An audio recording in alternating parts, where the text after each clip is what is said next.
بہت شکریہ. میں دل تے میرا کردا ہے کہ چوری صاحب بیٹھے نے کہ پنجابی چ گل کریے, پر مسئلہ ہے کہ اور بھی لوگ ہی نے.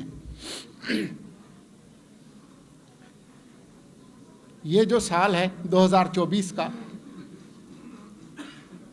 بہت سارے انتخابات ہو رہے ہیں پاکستان میں.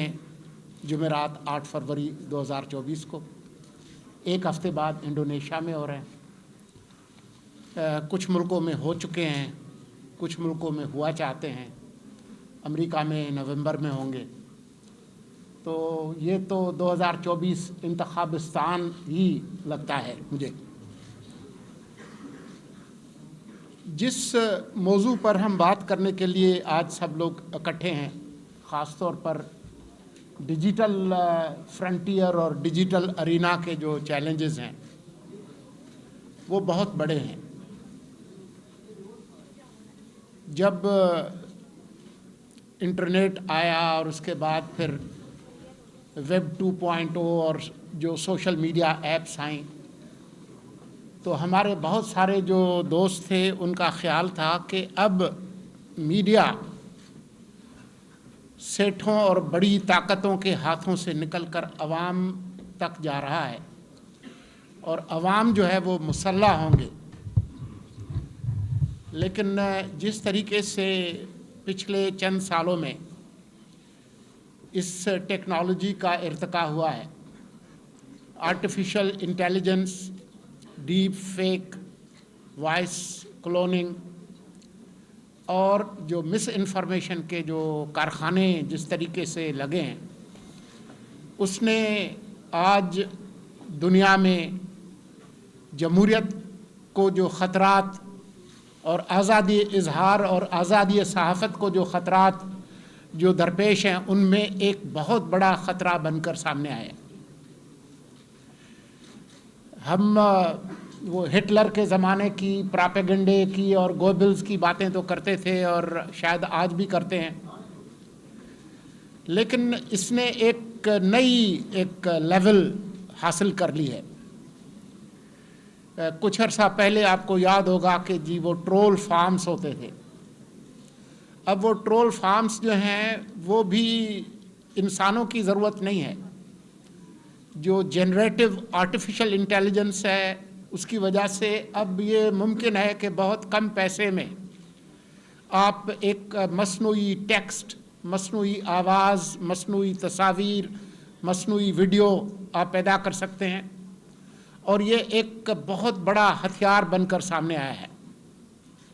ہمارے جیسے ملک میں جہاں پر لٹریسی اتنی زیادہ نہیں ہے, لیکن کوئی 15 کروڑ کے قریب موبائل لوگوں کے ہاتھوں میں ہے, اور کوئی صبح مجھے بتایا کہ آج گھوڑی نے گدھے کو جنم دیا ہے اور میرے فون سیٹ پہ آیا ہے, اور لوگ اس پر اعتبار کرنے لگے. آج کل پاکستان میں مختلف تاریخی وجوہات کی وجہ سے اور کنٹرول کا جو ایک کلچر ہے اس کی وجہ سے ایک اور جو نیا خطرہ سامنے آیا ہے, وہ آپ کے شام کے ویلاگرز ہیں. وہ ایسی باتیں آپ ویڈیو میں آپ کو دکھا سکتا ہوں کہ عقل جو ہے وہ دنگ رہ جائے. لیکن اگر آپ ویورشپ دیکھیں تو جو بالکل بے بنیاد قسم کی باتیں ہیں, 1 لاکھ ویوز 24 گھنٹے میں, 1.5 لاکھ ویوز, اور منصور قاضی جیسا شریف آدمی ایک اچھی بات کرے, پتہ چلے کہ جی اس کے 500 یا 1000 ویوز ہوں. تو یہ ایک بہت سنجیدہ خطرہ ہے آزادی اظہار اور آزادی صحافت کے لیے. چودھری صاحب جو ہے میرے دوست کئی دہائیوں کے, وہ آپ کو بتا رہے تھے کہ صحافت کیا ہے. کہ صحافت بنیادی طور پر عوام کے جاننے کے حق کا دفاع کرنا ہے, کہ وہ تمام چیزیں جو عوام کے مفاد میں ہیں. براڈ کاسٹنگ اسکول میں ہمیں ایک چیز پڑھائی گئی کہ پبلک انٹرسٹ کیا ہوتا ہے. تو پبلک انٹرسٹ کا اکثر میں ترجمہ عوامی مفاد کرتا ہوں, عوامی دلچسپی نہیں کرتا, کیونکہ دلچسپی بہت ساری چیزوں میں ہے. بہت سارے لوگوں کو بہت ساری چیزیں بہت اس کے بارے میں جاننا چاہتے ہیں. ابھی ایک نئی شادی ہوئی تھی اور ایک کوئی شاید علیحدگی ہوئی تھی، وہ بھی عوامی دلچسپی کا موضوع ہے اور تھا، لیکن شاید وہ عوامی مفاد کا معاملہ نہیں ہے. تو میں یہ سمجھتا ہوں کہ اس سال خاص طور پر جب الیکشنز ہو رہے ہیں بہت سارے ممالک میں، تو یہ ایک بہت بڑا خطرہ ہوگا. کیا آپ کو پتہ چلے کہ صبح اٹھیں کہ ایک بہت بڑا لیڈر، اس کی آواز ملتی جلتی ہو، وائس کلوننگ ہو، اس کی تصویر ہو، اور وہ کہے جی وہ میری پارٹی کا جو فلاں نشان ہے وہ میں نے تبدیل کر دیا ہے، اب فلاں کی بجائے فلاں نشان کو ووٹ دے دے، اور لوگ اس پر یقین کر لیں. یہ حقیقی خطرات ہیں جو کہ آپ کے سامنے ہیں. صحافت کا جو ایک بنیادی جو اصول تھا اور جو بنیادی ایک تنظیمی ایک ڈھانچہ تھا، وہ گیٹ کیپر کا نظام ہے. اس نئے میڈیا نے اس گیٹ کیپر کو اٹھا کر باہر پھینک دیا ہے. فیکٹ چیکنگ، حقائق کی تصدیق کرنا اور ملٹیپل فلٹر سے گزارنا، یہ اس کی روح کے اندر شامل تھا، اس کے جینز میں شامل تھا، اس کے ڈی این اے میں شامل تھا، لیکن اب وہ نہیں ہے. تو اب جب کہ artificial intelligence, deep fake, voice cloning اور یہ جو سائبر کمپینز کا جو زمانہ ہے، تو اس میں جو سچ ہے اس کو لوگوں تک لانا بہت مشکل ہو گیا ہے، باوجود اس بات کے کہ یہ ٹیکنالوجی ہے.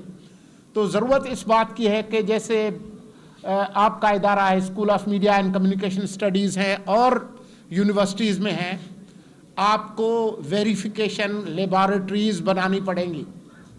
نیوز رومز کو فیکٹ چیک ڈپارٹمنٹس بنانے پڑیں گے. جو ویریفیکیشن کی جو ٹیکنالوجی ہے اس کو بہتر کرنا ہوگا، ورنہ کوئی بھی چالٹن، کوئی بھی جو ہے وہ پراپیگنڈسٹ جو ہے وہ لوگوں کو غلط لائن پر لا کر ملک کو تباہی کی طرف لے جا سکتا ہے. یہ بات بالکل ممکن ہے. آپ کے علم میں ہے 2016 کے جو امریکی انتخابات تھے اس کی اسٹڈی دیکھ لیں، 2020 کی، اور 2024 خاص طور پر پاکستان میں الیکشنز ہو رہے ہیں، ہمارے پڑوسی ملک بھارت میں الیکشنز ہو رہے ہیں، انڈونیشیا میں ہو رہے ہیں، امریکہ میں ہو رہے ہیں.